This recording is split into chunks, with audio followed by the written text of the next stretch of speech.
Hello everyone, welcome back to organise learning channel. अगर आप मेरे चैनल पर नए हैं तो चैनल को सब्सक्राइब करें, वीडियो को एंड तक ज़रूर देखें और अगर आपको वीडियो अच्छी लगे तो वीडियो को लाइक शेयर और कमेंट करें। तो आज की इस वीडियो में हम डिस्कस करने वाले हैं directorate of education GNCT of Delhi की तरफ से प्रैक्टिस पेपर हमारे पास दिया गया है क्लास 10 के लिए मैथ्स का। ठीक है, तो आप इस प्रैक्टिस पेपर को सॉल्व कर सकते हैं और आपको एक मतलब प्रैक्टिस हो जाएगी आपकी कि कैसे आपको जो बोर्ड का एग्ज़ाम है वो आपको कैसे सॉल्व करना है। तो सबसे पहले हमारा जैसे ही आपको एग्ज़ाम मिलता है आपका सबसे पहला काम होना चाहिए जो भी इंस्ट्रक्शंस आपको दी गई है वो आपको पढ़नी है और इसका ड्यूरेशन रहेगा 3 आवर्स का और मैक्सिमम मार्क्स 80 रहेंगे। तो सबसे पहले पेपर मिलते ही आपका सबसे पहला काम क्या रहेगा, इंस्ट्रक्शंस को पढ़ना। तो जैसे इसमें देख लेते हैं क्या इंस्ट्रक्शंस हमें दी गई है कि this question paper contains 39 questions divided into 3 parts A B and C. तो इस क्वेश्चन पेपर में ए बी सी 3 पार्ट्स में 39 क्वेश्चंस दिए गए हैं। तो आपको जो भी क्वेश्चन पेपर मिलेगा सबसे पहले आपको उसमें चेक करने के सारे क्वेश्चंस हैं और सारे पार्ट्स जितने बताए गए हैं उतने ही आपके पेपर में होने चाहिए हैं। All the questions are compulsory, सारे क्वेश्चंस जो हैं ज़रूरी हैं। Part A consist of 2 sections 1 and 2। तो पार्ट ए में आपके 2 सेक्शंस रहेंगे, फर्स्ट और second. Section 1 has 16 questions of 1 mark each and section 2 has 4 case study based questions. तो जो आपका सेक्शन 1 है उसमें 16 क्वेश्चंस रहेंगे, हर क्वेश्चन का एक एक नंबर रहेगा। और जो सेक्शन 2 होगा उसमें 4 केस स्टडी के ऊपर बेस्ड क्वेश्चंस होंगे। ठीक है, फिर आपका जो पार्ट बी है consist of 8 objective type questions. Part B में 8 ऑब्जेक्टिव टाइप क्वेश्चंस रहेंगे। Part C consist of 11 questions carrying 4 questions of 2 marks and 3 marks each and 3 questions of 4 marks। तो पार्ट सी में क्या रहेंगे, 11 क्वेश्चंस रहेंगे जिनमें से 4 क्वेश्चंस होंगे जो 2 marks और 3 marks के होंगे और 3 क्वेश्चंस होंगे जो कि 4 marks के होंगे। ठीक है, there is no overall choice. तो ओवरऑल कोई चॉइस नहीं है। However, internal choices are provided in some questions। लेकिन questions के कुछ बीच में इंटरनल कुछ चॉइसेस जो हैं आपको मिल सकती है क्वेश्चन के अंदर, कि एक कोई क्वेश्चन है उसी की आपको 2 पार्ट मिल सकते हैं जिनमें से आपको कोई एक करना है, बट ओवरऑल चॉइस नहीं है आपके पास कोई। You have to attempt only one of the alternatives in all such questions. तो अगर आपको कोई एक क्वेश्चन दिया गया है जिसके और पार्ट में, मान लीजिए 4th क्वेश्चन है तो 4th का एक और मतलब एक ये पार्ट है और एक इसका और के बाद वाला पार्ट है, तो इनमें से आपको कोई भी एक पार्ट अटेम्प्ट करना होगा। ठीक है, there is no negative marking. इस पेपर में आपकी नेगेटिव मार्किंग नहीं है और use of calculator is not permitted, क्योंकि ये मैथ्स का पेपर है तो आपको कैलकुलेटर का इस्तेमाल नहीं करने दिया जाएगा। ठीक है, please write down the serial number of question before attempting it. तो हमेशा बेटा ध्यान रखना है, आप आज भी मतलब अब भी आपके कोई भी एग्ज़ाम्स हो रहे हैं या बोर्ड के एग्ज़ाम होते हैं या कोई भी एग्ज़ाम होता है, हमेशा आप जिस भी क्वेश्चन को आप लिखते हो, अटेम्प्ट करते हो, उसका हमेशा सीरियल नंबर के साथ लिखना चाहिए क्वेश्चन और फिर उसका सीरियल नंबर। जैसे फर्स्ट क्वेश्चन आप सॉल्व कर रहे हो तो आपको क्वेश्चन 1 इस तरीके से लिखकर आपको अपना आंसर सॉल्व करना चाहिए। ठीक है, अब पार्ट ए देख लेते हैं और उसका सेक्शन 1 हम देखते हैं। तो इसमें भी ऊपर इंस्ट्रक्शंस दी गई है कि 1 to 16 are multiple choice questions. मतलब एक क्वेश्चन दिया होगा, उसके 4 ऑप्शन होंगे और आपको सही ऑप्शन पे टिक करना होगा। And each question is of 1 mark और हर क्वेश्चन कितने नंबर का होगा, 1 नंबर का। ठीक है, तो पहला क्वेश्चन देख लेते हैं। If the mode and median of a set of numbers are 9.2 and 9 respectively then the mean will be. आपको क्या दिया गया है, मोड 9.2 दी गई है और मीडियन कितना दिया गया है, 9 सेट ऑफ नंबर्स का। ठीक है, तो हमें मीन बताना है। तो इसका आंसर वैसे तो क्या हो जाएगा, 8.9 इसका आंसर होगा। ठीक है, तो बी ऑप्शन करेक्ट होगा। लेकिन इसको सॉल्व कैसे करना है आपको वो देखते हैं। तो देखो हमें मोड दी गई है कितनी, 9.2 और मीडियन दिया गया है 9। अब हमें पता है formula, mode is equal to 3 times median minus 2 times mean. तो अब मोड की जगह पे 9.2 वैल्यू रख दी, 3 इंटू मीडियन की जगह पे 9 रख दिया, माइनस 2 इंटू मीन। ठीक है, इसको जब सॉल्व किया तो मीन की वैल्यू हमारे पास कितनी आ जाएगी, 8.9। तो ये आपका तरीका रहेगा इस क्वेश्चन को सॉल्व करने का। ठीक है, अब नेक्स्ट क्वेश्चन देखते हैं। तो नेक्स्ट क्वेश्चन क्या दिया गया है हमें, the LCM of smallest 2 digit prime number and smallest odd prime number is.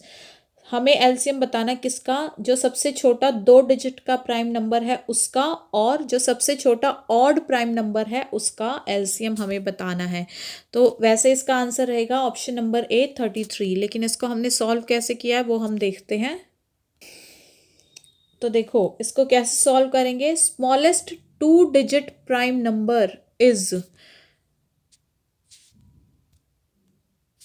क्या रहेगा, तो जो सबसे छोटा 2 डिजिट का प्राइम नंबर है हमारे पास वो कितना है 11। 11 से छोटा कोई भी 2 डिजिट का प्राइम, 11 से छोटा 2 डिजिट का नंबर तो एक ही है 10, और वो क्या होता है प्राइम नहीं होता है, तो इसलिए 11 ही हमारे पास सबसे छोटा 2 डिजिट का प्राइम नंबर है।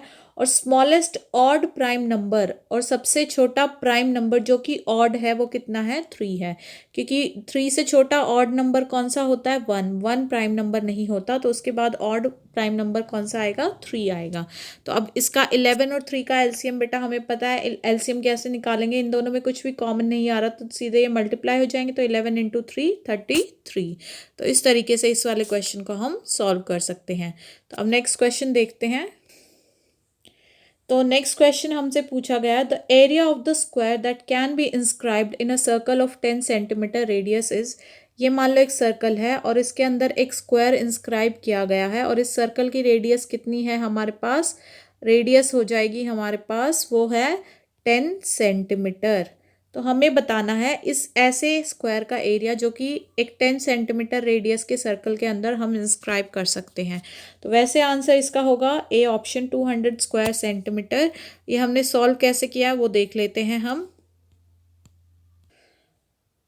तो देखो फिगर हमारे पास कुछ इस तरीके से ड्रॉ हो जाएगी। ये सर्कल है, इसके अंदर ये स्क्वायर इंस्क्राइब हुआ है और ये रेडियस है इसकी 10 सेंटीमीटर।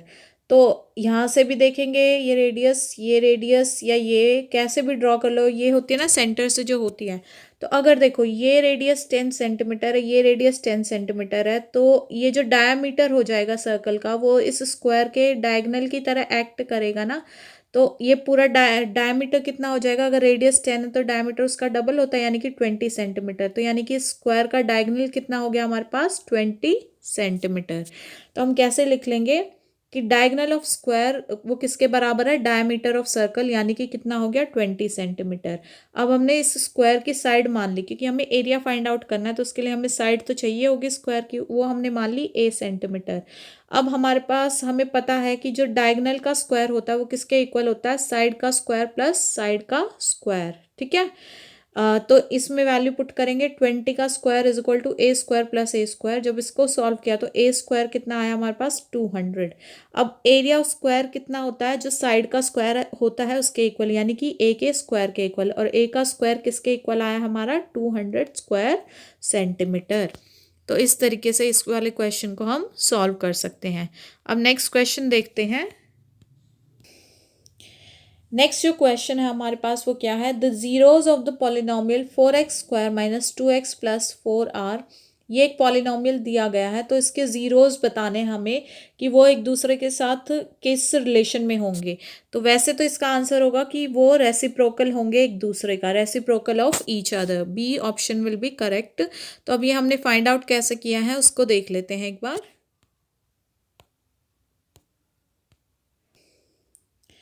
तो देखो हमारे पास पॉलिनोमियल क्या दिया गया है 4x square minus 2x plus 4। अब इनमें ये जो होगा इसका एक्स स्क्वायर का कोएफिशिएंट वो a होगा, x का कोएफिशिएंट वो b होगा, और ये जो होगा ये c हो जाएगा। ठीक है, अब हमारे पास एक फॉर्मूला होता है प्रोडक्ट ऑफ रूट्स या product of zeros of polynomial. वो किसके इक्वल होता है, एक अगर रूट अल्फा है तो दूसरा हमने बीटा मानते हैं, तो इन दोनों का जो प्रोडक्ट होता है वो हमेशा c अपॉन a के इक्वल होता है। यानी कि alpha into beta is equal to C, C कितना है हमारे पास 4 अपॉन ए, यानी कि 4। तो 4 अपॉन 4 वो कितना आ गया 1। तो अब हम alpha beta is equal to 1 आ गया, तो हम ये भी लिख सकते हैं ना alpha is equal to 1 upon beta, या फिर beta is equal to 1 upon alpha. तो ये दोनों ये प्रोडक्ट जो होंगे जीरोज ऑफ पॉलिनोमियल जो होंगे वो एक दूसरे का रेसिप्रोकल है। तो so the zeros of the polynomial are reciprocal of each other. अब नेक्स्ट क्वेश्चन देखते हैं।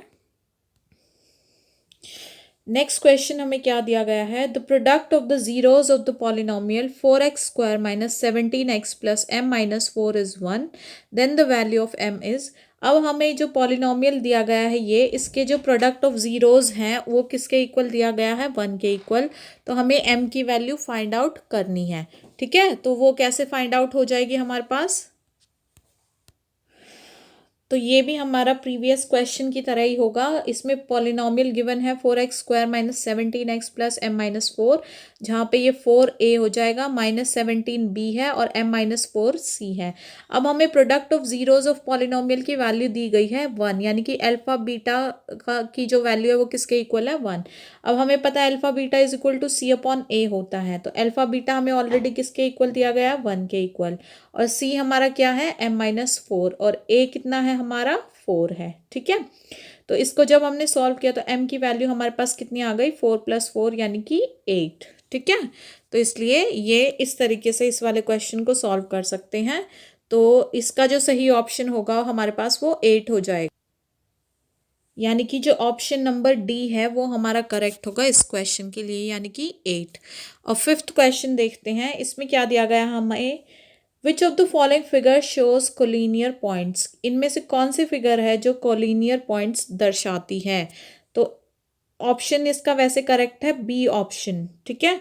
अब वो देखते हैं, एक बार समझ लेते हैं कोलिनियर पॉइंट्स होते क्या है हमारे पास, और बी ऑप्शन इसका करेक्ट ऑप्शन क्यों है।